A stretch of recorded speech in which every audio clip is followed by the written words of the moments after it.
DK stuns. It's going to be a challenging one for them, especially against the Shadow Demon Undying support duo. It's going to control the lanes and make sure their cores are having a good time. But here we go, game one in this best of three. We're up in the upper bracket for the TI-11 qualifiers for Western Europe. We've got a Matu Slark as Liquid take on Goon Squad. Aqua changing things up, of course, his Faceless Void ban means he's on the Weaver today. Being focused quite heavily by Liquid. Oh, that's very nice. Let's go. Will there be skirmishing around the runes? I think Goon Squad definitely want to take a fight. A bit... Liquid's not bad either. They actually all have pretty strong level 1 spells. You can also do this disruption into a spear at level 1, potentially. Yeah, let's have the 5v5 in the river. Yeah. Get into the match with a bang. Looks like Matsu's just going to be scouting for any vision in that mid lane. Nothing got placed. I'll just limp there, spotting out the Slark on his way across. And it's like Radiant Observer Ward will be kept hidden for now. Liquid are going to have to spread out and look for these bounty runes. As for, we started with a stick on this DK, as has the Mirana. I guess that makes sense against Undying and Shadow Demon. No matter which laning support you're against, they're going to be spamming spells. Yeah, the stick's a big value. Big value for Goon Squad. It even looks like they're going for trying on First Blood top. I mean, they're bringing Omni. He's not exactly the strongest skirmisher, but any extra little damage helps with that Hammer of Purity if they're able to land an arrow. Hey, I'm so glad they added Hammer of Purity rather than Degen Aura. I remember playing POS 5 Omni Knight and just be like, I just don't want to level this skill. It's so bad. Just you wait till they add an actual shard to Omni Knight. Oh, hell yeah. Oh, hell yeah. Undying, chain stunned, and there's your first blood. Early tip from Hansken. As Goon Squad claim the life of the Undying. And then quickly TP the Omni Knight back down bottom because Aqua is taking a lot of damage from Zai. Chipped down to sub 100 HP. And that was that disruption into Spear you were mentioning. Yeah, heads up from Liquid to just do that, knowing that Omni's not there. They forced the... I think the salve came from Pexu, so it wasn't that effective, but still enough to let him be able to lane. The Shikuchi cooldown is so long that you're just feeling... You're going to be feeling a lot at threat. This is scary. I think Pexu might have to get the Heavenly Grace at level 2 just to be able to make sure that this combo doesn't... You know... ruin your lane. In the lane, yeah. Yeah. That definitely can be a challenge. A lot there for Pexi to do. Keep his Aqua Weaver alive. And that mid lane, I mean, my God, I remember the days. I'm an old man now, but I remember the days when Zeus wasn't allowed to last hit.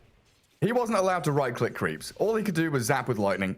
But now he's got better base attack time, better base damage, all these buffs over the past year or so. And Mickey is 7-5 against the Queen of Pain, which would have been like unheard of. Zeus is now such a solid laner. Yeah, I think it's fair. I don't remember the last time Zeus was in meta. So it was kind of bound to happen eventually. But the lane should kind of even out, I think, in terms like just the more levels you get. There's these water runes. I think Limp will be fine, not get super worn down. He went for his bottle. He's not doing any Falcon Blade shenanigans like we've seen DP do. The only thing I'll say that kind of sucks for Goon Squad is their ability to rotate on mid is a bit rough. Zeus is a hero that is, even though he has that jump, if you have any way to jump him or stun him, tank the tower and kind of run him down, it's pretty good. But you have a Mirana with no setup on mid. You have an Omni Knight. Your rotation is very weak compared to...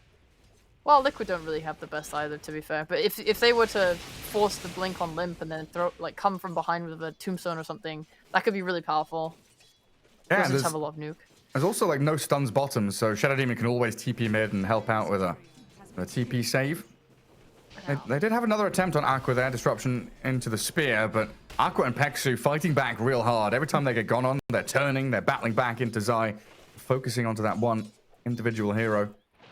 They brought him down pretty low. Zai is playing with fire here a little bit, as top lane Hanskin will leap away from the aggression of Matu and Insania. laning into Weaver's never fun. On one hand, you always feel like you want the armor, and you're like, okay, I want like, a ring of protection for my soul ring, I want the chainmail from my phase boots, I want to be able to just lane. But in reality, now it feels like Mars just go double bracer, sometimes triple bracer. Oh, Pexu dies. Yeah, step too far forward. Just broke his way out of those trees and spotted Boxy. Yeah, his eye's gone from being on like 100 HP to tangoing back up and staying in the lane. Yeah, you're so sustainable with 2 braces. They keep nerfing it, but they can never nerf it enough. He's so tanky, do so much damage. Every time they go on you, you've got the potential to turn. When Boxy's nearby, anyway. Weaver's such a rough lane usually for off laners. If you're ever able to win the lane or go even, I think you're pretty happy. Look at him, he's just closing the gap so quickly. Couple of hits in. But here comes that disruption. Zai gotta be wary of the bugs, and he whiffs his spear. He was too scared of the swarm on him. Gets taken down by Pexu. Boxy not gonna be able to finish the job either. He's got that Heavenly Grace up while top lane. Oh, Insania, close to death, but he turns around, soul rips. And they've managed to recover after that first blood death of the Undying, and they've got Slark up at the top of the last hit board. I felt that panic deep in my soul on the bot lane with that spear. Where you're just like, I am rapidly losing health. I regret going. Yeah, it's the kind of thing where you think it's a good idea to go, but then the damage starts to come out and you realize it was a bad idea, but you still want to half commit to the player. And then you just throw the spell out and it all whiffs and you feel terrible and you just go to your support. Let's not do that again. Yeah. Let's just play the lane. Let's chill. I want to hit some creeps. Got my double braces, get my phase boots up. I'll take this slowly and surely. Top lane's looking like a right disaster for Goon Squad right now, though. Luckily, the lane is under the tower, and I think this is best case scenario for S4 to just recover a little bit. But the Slark is having a really good time. This 32 CS, 8 denies, kind of trouncing the 17 last hits on DK. He should just get these 2 waves right now, though, for kind of free. Yeah, they nearly had that dragon tail into arrow as well, but Matsu, nice little sidestep, gets away from it. Now dragging the wave back towards his own tower. As Insania, of course, with all these mangoes, plenty of heals. And we've started to see this more, the laning build from Undyings, the 1-2-0 build, then back into the Tombstone. Maybe a third point in Soul Rip, depending how he feels. But you do want that Tombstone up pretty quickly for your team fight capabilities out of Undying. Yeah. Boxy gonna get some. Go for it. That's It's a little courier snipe. Yeah, I was just gonna say, Undying's such an obnoxious support. I think even what DK has so far is pretty, like, you're pretty okay with this given how hard the lane is. They pick not only the Undying and you're playing a strength offlane melee hero, but you're playing into a core like counter as well. I mean, they caught Aqua again, but then he just turns. He's got this backup of the Omni Knight. And so quickly, things turn disastrous for Liquid. Boxy now in trouble, as it looks like Aqua and Pexu are going to take them both down. You know, maybe life is good for S4. At least he's not being dove under his tower and killed. Yeah, no stacks on the Slark yet, right? He hasn't got any kills, no essence shift up. S4 going to be feeling pretty happy about himself. Well, Mars is getting more net worth in general from his lane, though. But yeah, the deaths. You're giving a lot to that carry. Yeah, I'm curious to see if we get any moves from Mickey. You know, he has hit level 6 now, so he's got the Thunder God's Wrath. Maybe the next time they make a go on this Aqua Weaver, they find the kill. But he's got Raindrops and 1, so pretty survivable with the Omni Knight sitting in behind him. Can be a difficult task.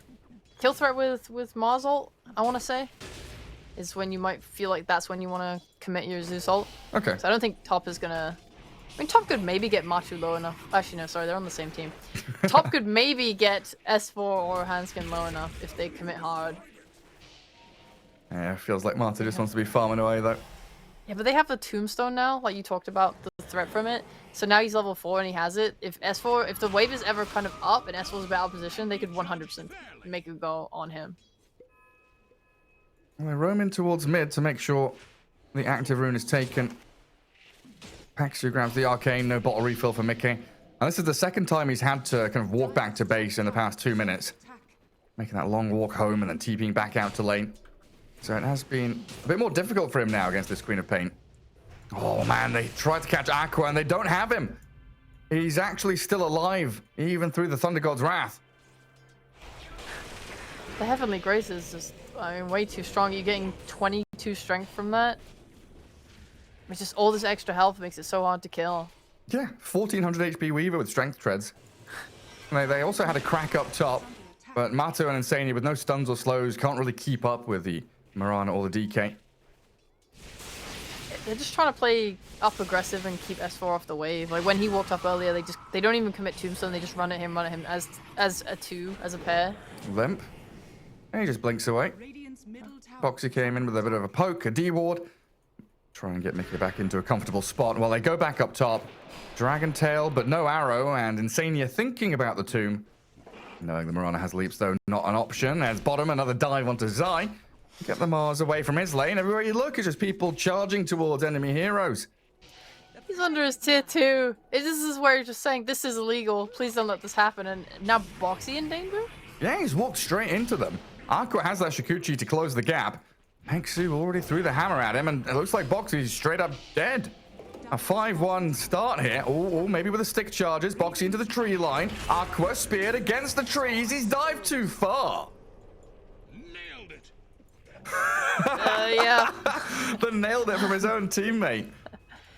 He didn't. I don't think he saw the Moss TP. He probably should have been thinking about it. I guess they underestimated how quickly it would be for Moss to just regen. And they're going on S4 top as well. Lots Essence of dives shift. to the offlaners. Give me a stack, says Matu. Undying tanking the tower as Mika kills off Hansken over towards the Radiant Triangle. And Insania survives to the tower. Limp. He throws a dagger at the back of Mickey. Just comes in to destroy the tombstone, get that bit of bonus gold on his way through. Yeah, lots of poking, lots of reactions coming in from both these teams. Laning stage pretty even, all things considered, though. It's like these side lanes have a lot of diving and poking and pressuring, but really it's not as big of a bloodbath as it feels like it is. The game does feel a bit passive, and I think that's just a result of these two mid laners really sitting in mid for 10 minutes. No one's going hardcore for these. They have the SD on bot. Yeah, Demonic Purge onto Pexu. These full ones, though, allowing them to stay alive that little bit longer, allowing for Limp's rotation. Hansken dead to the Thunder God's Wrath, but 2 quick kills bottom for Goon Squad with Limp's movement. Does give them a nice little play to get that Weaver involved.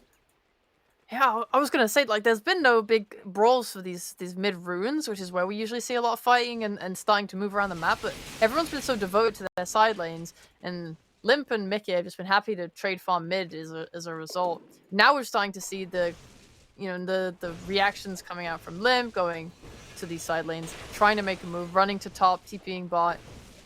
This is not the kind of moves that a Zeus will make. He's been using his ult where he can, but it's not having like the massive effect that maybe a Quap ult might get on killing a carry or an offlane. I think S4's been sitting kind of pretty for quite some time now, recovering his game. They're just gonna wait and try and get that Blink Dagger on him if they can. Yeah, that's when the game really starts for him, isn't it? Get Blink, roam around with a Mirana, you got your hero pairings, or even the trio with the Queen of Pain as well.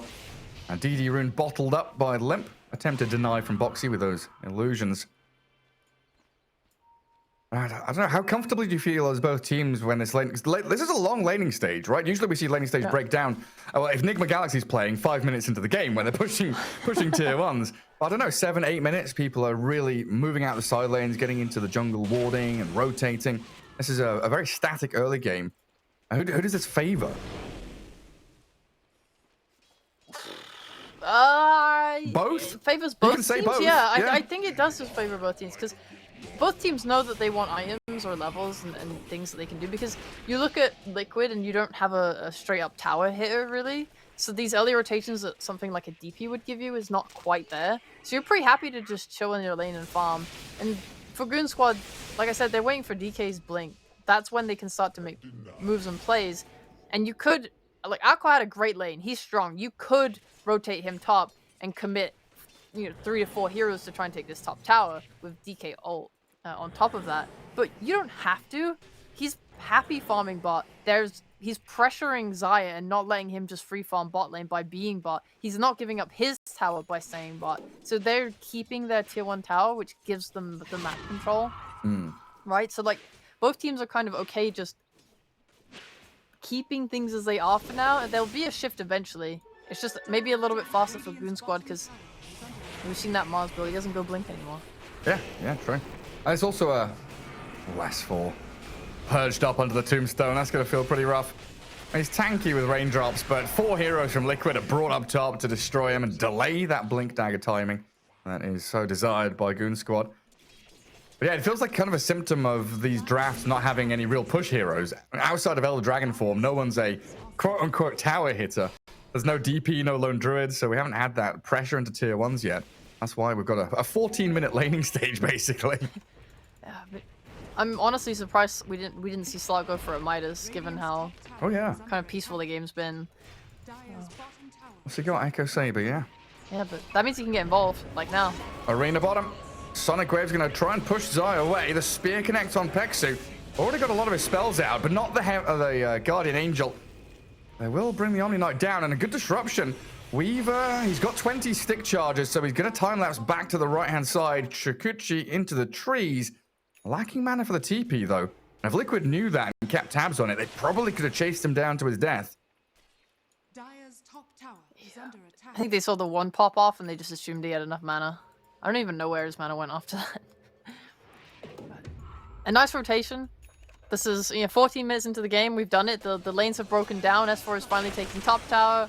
With Matu's rotation to the bot tower, I think they will be taking that. They don't have Queen of Pain ult, so I don't think they can really defend this bot tower. I think they just give it up. Looks like Aqua will just move back bot, though, to keep farming that area. I mean, they're glyphing it. Can they do it? S4 doesn't have a TP, so I think it's pretty hard. Yeah, pinging it out as well. The Dire Observer Ward's going to see them coming, though. They spot Limp. They know Queen of Pain's on her way. And they don't really have any catch with these 3 heroes. Yeah, super reliant on the DK and the Mirana to be your catch and kill heroes. But with the lack of heroes to actually hit tower, the push will stop. I like a lot that they've been giving Hanskin farm mid. So he has his Urn, he has levels, like max Starfall. So now this timing with S4's Blink Dagger means that they're going to have a lot more kill threat. Oh, they spot Matu, who just leaps right into them. Gets his ulti off as well, as the arena from Zai on the left side, 2 heroes inside, getting the spear on them and blowing up the supports. Mickey comes out with a double kill, and they're still chasing in towards Aqua and S4. Pounce lands, and Matu going to get the rest of the shift stack for himself. 4 permanent Agi now on your slog. And Mickey with a tick-tock time.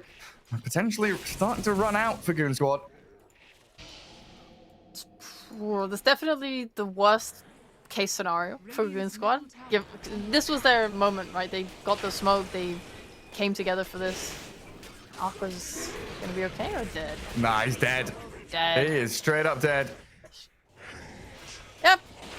Pretty worst case scenario. When you get your blink timing like that, the smoke is pretty monumental. It's your reveal. You want to get a good kill off it. I think they went to do it bot because they wanted to maybe invade that triangle. It's a very difficult jump onto someone like Matu Slack just because if he sees you at all and he has that improved night vision, right, he can get that dark pact off and it makes your initiation so rough. Maybe they were kind of angling for bot. I'm not sure. Maybe they were waiting for Liquid to want to keep going there to push that tower and they wanted to try and punish that. Either way, it didn't work. They broke the smoke on the slot. Probably the only person that it feels really bad to break onto. And as a result, I mean, Zai, despite having queued up the BKB, he did go for a Blink Dagger. So I think with Matu and how active he's getting with this Echo Saber build, they definitely feel like they can up the tempo beyond what they were originally planning. Yeah, it feels pretty nice being able to get in on top of the Weaver, the Mirana, even the Queen of Pain to stick him in the arena, spear him up to the side. But it looks like Limp has a very fast BKB. 18 minutes in, Falcon Blade treads BKB, so the Queen of Pain has that safety now and a bit of free reign in the team fights. But we see them go on S4. They jump in, the pounce across, Ags on Matu as he disassembled his Echo Saber to give him that extra range to chase in onto the DK. Oh, and Matu has disassembled his Echo Saber for an Ags. Yeah. He just has an 18-minute Ags. I'm assuming he'll go back for the Echo Saber or turn that Oblivion I don't even know what this Orchid? builds into anymore. I mean, it goes into Bloodthorn, not the actual Orchid itself, but Yeah. a Bloodthorn later on. And he's going to go for a solo kill on Pexu. Nothing stopping him. Speared up and blown up by Mickey. Tower is under attack. And you can see the rest of Goon Squad, they're kind of angling towards top jungle, looking to connect with Aqua. They're getting picked off one by one, losing towers now quickly as well to Liquid. This is starting to snowball out of control. It feels a little bit like the game they had with Mirana previously with the Centaur, where there wasn't a playmaker outside of the offlaner. So every time that DK was, or Centaur or DK were farming or not being able to make moves, or things get thwarted, suddenly everyone kind of feels like they don't have playmake on the side lanes, and everyone just sort of splits up and tries to farm. And you don't have that problem on Liquid in comparison. You have a Mars with Blink, he can set up with Arena Spear. You have a Shadow Demon who can use his Disruption to set up as well. This Slark is playing absolutely aggressive out of Yes. his mind. Like he's setting up his own kills. That's the thing, like Slark is just like leaping in 1v4, 1v5, not seeming to care. Incredibly tanky. Yep. Has that Shadow Dance as a backup plan. Good Squad need this kill right now. They've smoked again. They're committing for their next attempt at a play with this Blink Dagger. And every moment they're doing this, Liquid is just farming. Like this whole time, Zai has Arena up. He could be forcing a move too, but he's not. He's farming. He's hitting creeps. Slark hitting creeps. And Goon Squad are top right now, getting nothing. Yeah, much better position on the map for Liquid. Now, Aqua's farming Ancients. He's got himself Dragonlance Maelstrom, so I think you're right in the fact that they want to get him involved. He's kind of ready. He's strong. Try and make some plays around him. You do, and it's hard to play into a Slark when you're behind as well. Just thinking about the vision advantage alone. Matu went to go play in this bot side of the map, and Goon Squad, they like top. They want to play top. It's kind of the natural progression of map movement, and you tend as a pro team to leave a ward in the bot side of the map if you can, just so you can see where the enemy's farming, so to know if you're under any threat. If you see a sort of kill potential there, you can smoke to the ward. But that doesn't happen with Slark because of the passive from Shadow Dance. Knowing you're under vision, being able to deward that, it pretty much gives full safety to Liquid when they playing bottom, and it makes Goon Squad's kind of one real play make with this DK dagger much harder.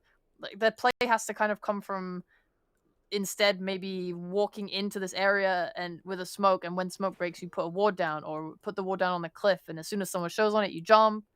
Otherwise, you just avoid that situation altogether because it is scary. You're playing into a Zai Mars with Blink. You're playing into a Tombstone. One wrong Zeus. move, it's just awfully hard. That's the thing. Life must be so easy for Insania this game. Usually he's the one spamming sentries, buying wards, running around in this dewarding battle against the opponent pos 5. But yeah, you're right. He's got Slark to spot vision. They've got Zeus to deward. There's not much that Insania actually needs to spend money on, so he can just go straight into Holy Locket. We even saw Matu queuing up sentry. Yeah, Matu has his Aghanim Shard and a sentry coming to him. So now they're going to have this Depth Shroud, another saving tool, Disruption and Death Shroud along with the Soul Rip. So the hero that does get jumped by this DK stun can just immediately be saved. You know, the initiation, the soul initiation from Goon Squad can be mitigated completely.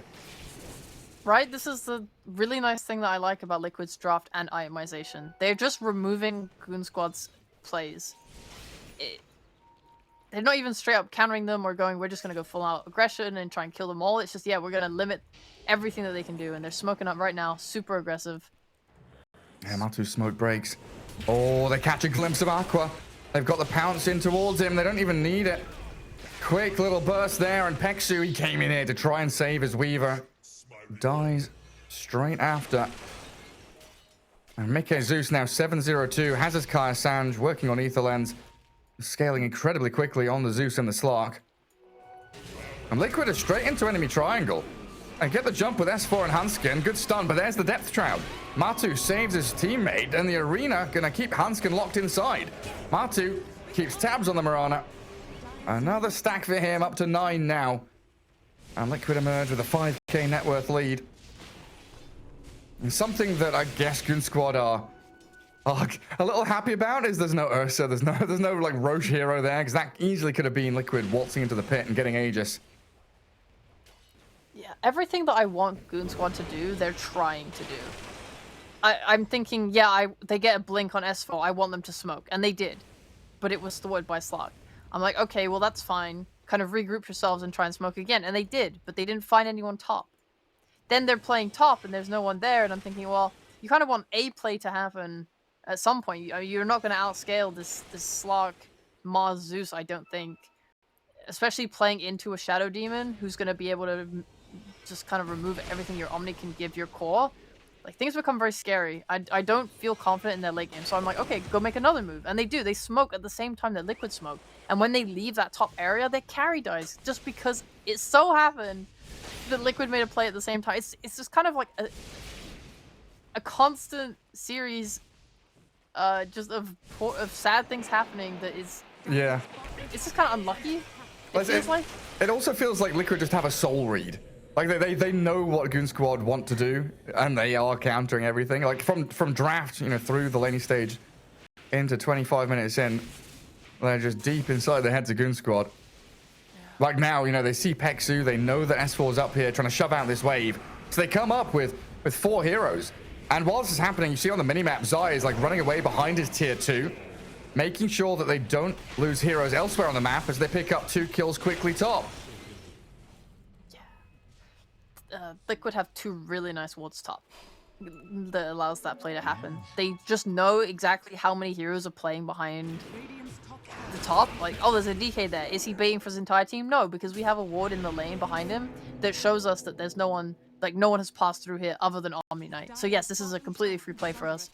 And the play that I talked about, that Goon Squad kind of struggle with, like leaving that ward in areas of the map that they're no longer playing in, you know, whilst Goon Squad can't do that, Liquid can as well. They have that ward bot in that jungle showing heroes passing through. They know, they just kind of have Goon Squad's number completely, and it's so much comes down to this vision game that we talked about between Slug and Zeus. But yeah, like Goon Squad have no vision out there at all now. Zeus has just removed the final observer ward and get one up on the high ground themselves in that triangle area, and they swing into Roche. They amplify damage from Flesh Golem, helping them out. Zai tanking Roche. And yeah, Goon Squad just kind of waiting for that next item to make them feel a bit more comfortable about taking a fight. Now, BKB on Weaver is going to be a big one. It's always that BKB. You gotta prey on. They could potentially burst the Aegis down if he pushes high ground and you wait for him to use Dark Pact or feel that he hasn't used it. You get that stun up from DK. I mean, Boxy will be there with the save, but if you can kind of force that, maybe you could rejump. I don't know. You have burst with Limp. I'm just running through the simulations of how could they execute this, and I just see so many solutions from Liquid. It's so rough. It kind of feels like Limp has to see the Shadow Demon. Like if Limp sees Shadow Demon, then they've got the Blink Orchid, BKB, kill off Boxy. And that's step 1, right? Then you're thinking, right, what's the Slark doing? He's pouncing on my Weaver, he's killing my DK, Zeus is blasting people. I think that's the way it's got to be done, you know, multiple angles of attack from Goon Squad. Orchid immediately dispelled off by Matu, pouncing forward aggressively. Limp is going to BKB up and turn to face Zai, gets arrowed, but there's the disruption save. And a high ground tombstone means Goon Squad don't want to fight around this area anymore. Pexu just being removed all of his stats. Matu clears through the Omni Knight quickly. Another 4 minutes left on this Aegis. Catapult wave arriving means Liquid want to push this tier 2. Feeling so very strong now. I know. And even there, like I love the Orchid pickup from Limp. I think that is itemization that gives them options, right? We're talking about how Liquid's removing so many of their options, but Orchid helps give you one, but you're playing into a Shadow Demon who can still... He hasn't even bought his Shard. He can buy a Shard that just helps remove that instantly. And Slark as well, poking and using his Dark Pact to kind of bait these items and stuff as well. It's just so precarious. Yeah, and he's got Blink on Boxy as well, right? So he can play Tree Line, hide in fog, wait to see what happens in these fights. Matu, yeah, just 1v3. Why not? Run towards your enemy. Get in on top of the Omni Knight. Already forced out the Guardian Angel, and he's still going to get the kill. Aqua focusing Insania, but with a Soul Rip and this Tombstone down, it's Liquid cleaning up. Aqua. BKB Chikuchiing back towards Fountain. Gonna get a bit of distance, but Matu closes the gap quickly. Aegis still in hand, so no fear from the Slark. And Liquid rallying around that mid lane again to pressure tier 2. Yeah, I mean, it's only like a 5-6k net worth lead, but because of the lopsided draft, the way that Liquid have played out the end of the laning stage, it feels like it's 20k lead for Liquid. They're so dominant right now. It does feel like that, yeah. But it's not the kind of net worth lead that just is shown in damage. You know, the way that if there was some Lina versus Terrorblade and the Lina has no items and Terrorblade has a Skadi Daedalus or something, you know? It's not kind of shown in that way. It's just shown in the absolute boldness of being able to stand your ground, knowing that you have so many things that cover you and keep you safe. It's shown in the fact 3 Radiant heroes are hiding at their tier 3. Yeah. They're sitting in their base waiting for Liquid to come. Zai, not going to catch Limp, but Matu up top is going to catch S4. It's just this multi-pronged attack. You're defending yourself against bot. Matu is just pouncing in towards the enemy base up at top lane. Has lost all of his mana, but again, he has 2 lives. And Goon Squad needs something drastic to happen. Wait out this Aegis, and then think about the plays you can make. Entire map belongs to Liquid right now. Oh, Matu. Yeah. Oof. He's playing so bravely. Usually when you play, you know that there's a hero that threatens you. You know that there's someone that you have to, wait to see on the map before you can make a play. This hero needs to be doing this, or I need to be careful of this. And for Matu, with Aegis, it just doesn't exist. Especially with DK dead. That's why he's happy to just dive into 3 to 4 heroes. Yeah. It's like, I can't die. They don't have the stun. And even when DK does jump, he's got Dark Pact, he's got Disruption, he pounces back in onto S4. Shadow Dance there, keeping him invisible, and Mickey blowing up the DK. A move into the backlines from Aqua though, he's focusing into Boxy, but the Depth Shroud, there we go, hiding under the little smoke screen of the Slog. And Aegis still in hand, while Queen of Pain board back. Defense made over this mid lane barracks, but they lost the tier 3 already. Yeah, they just need this perfect jump for Goon Squad with when Aegis is gone, where Weaver is on the Shadow Demon and Slock is getting gone on at the same time. You kind of need... I've seen some really nice plays in the past by teams where they coordinate going at the same time. If you can force the Shadow Demon to disrupt himself, right, with the Weaver using his BKB on that, so the Mars can't really touch him and the Zeus can't stop him, and then you're also at the same time going with DK onto Slock, then maybe you could have a fight like that. Because he doesn't have a BKB, he is playing very greedy on the Slock.